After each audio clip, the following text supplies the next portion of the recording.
Robin. My pronouns are she, they, and I'm currently in my 4th year studying geography with a minor in English literature. So today I will be answering all of your burning questions that you have about the University of Ottawa that y'all sent in to us over our socials. So up first, our first question is from @CameronStallbrand, and they ask, how long does the process of admissions usually take and when can I expect a response?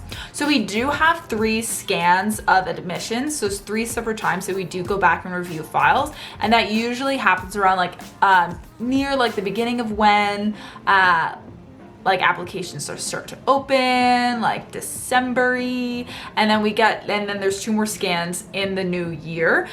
So you want to make sure that if you've applied super early, you could qualify for all 3, and you also want to make sure that you do have grades for your basically your prerequisites for your program in, because that could be a reason about why you may have not heard from basically admissions, because if they're still waiting on, for example, your English 12U that they need for your program, that could be a reason why. So make sure that you have all of your prerequisites, and then kind of just make sure you keep checking your uOttawa, your email, your uOZone account, just to see if you've heard from anything, because sometimes your also admissions gets kind of lost in your junk mail. So you want to keep actively checking on the process of your application within uOttawa and just in your email as well.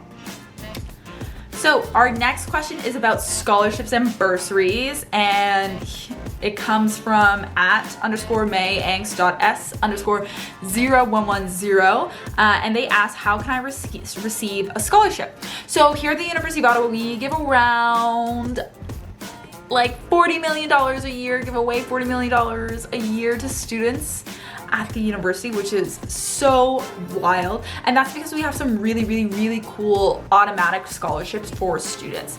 So we do have something called our admission scholarship. So our admission scholarship is whenever a student gets admitted to the university with an 80% or above, they're automatically granted money. So if you get an 80%, if you're admitted with an 80, it's $1,000.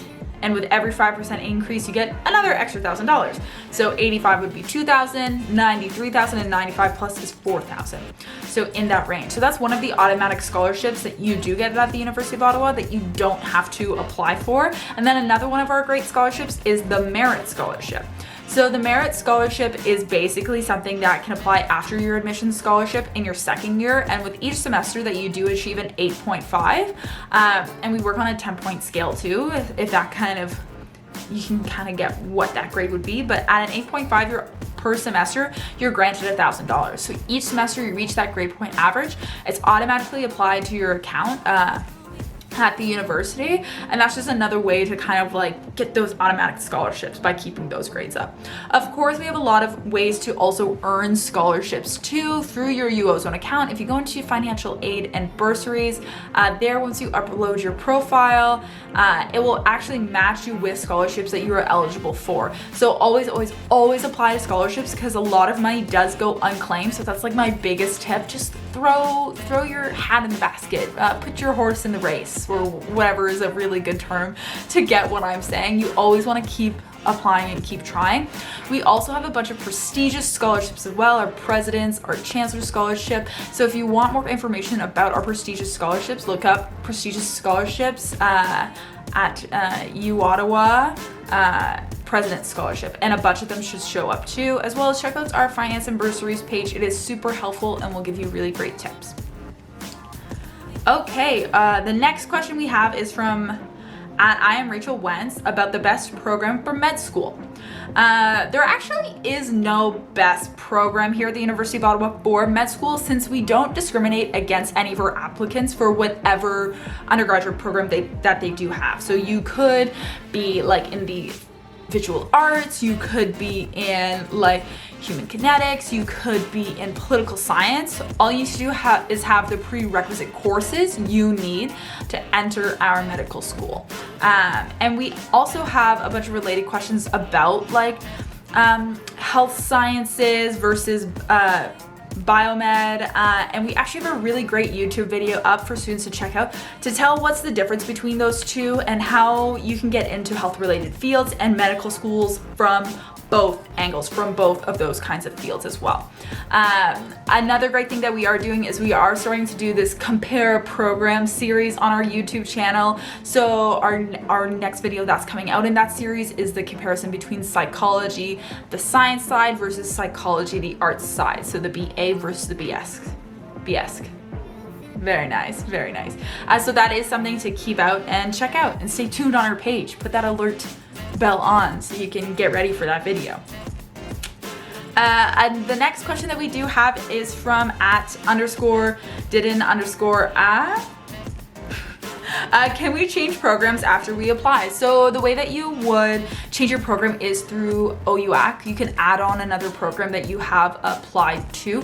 So just make sure you go through your uOttawa to either add on or change. There will be an additional fee if you've already chosen your 3, but make sure you look into that on your uOttawa website to see how that applies to you. Our next question is from @Julianne Elb. Do you have French literature classes? We do have French literature classes, and they are very, very cool. I come from the English literature side. French literature basically works the exact same, but as you can guess, it's just in French rather than in English.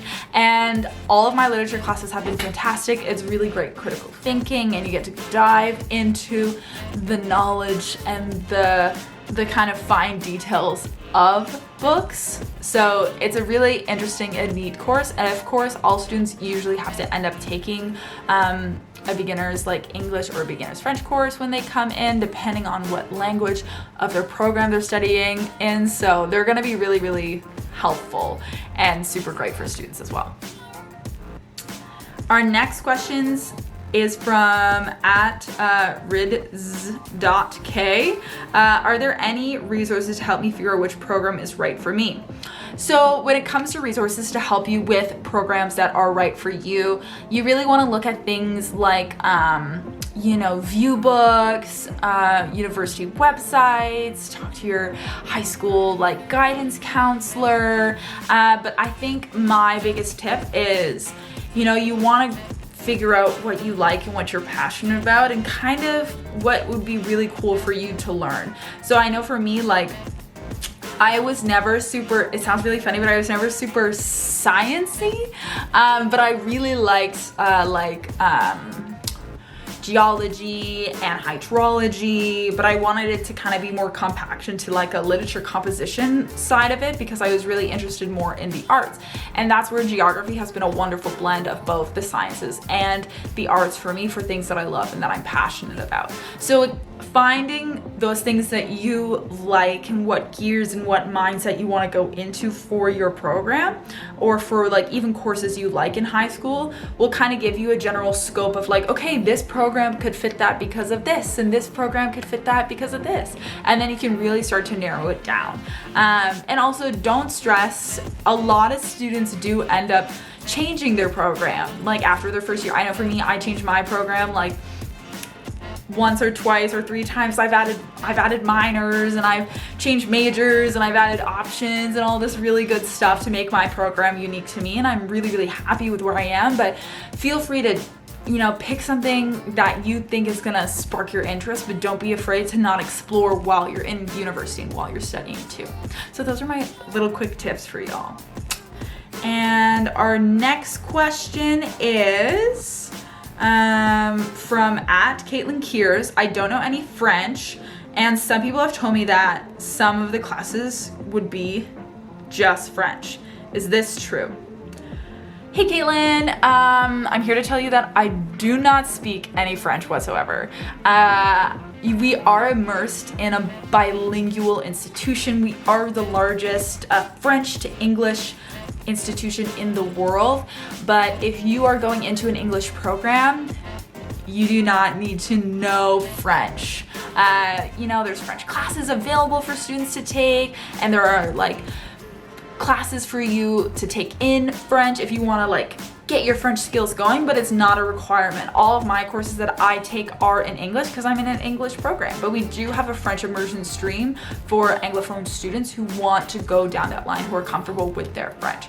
So as much as like we are bilingual, and we are part of this great Francophone community.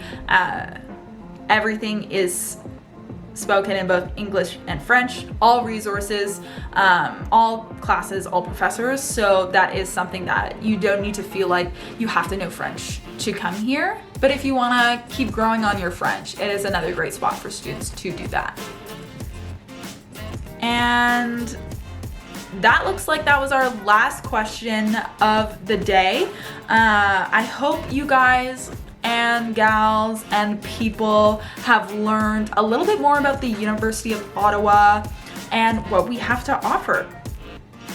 Okay, if you have any more questions, feel free to drop them below and we will happily answer you and all of your wonders about this institution. Okay, have a great day. Thanks, future GGs.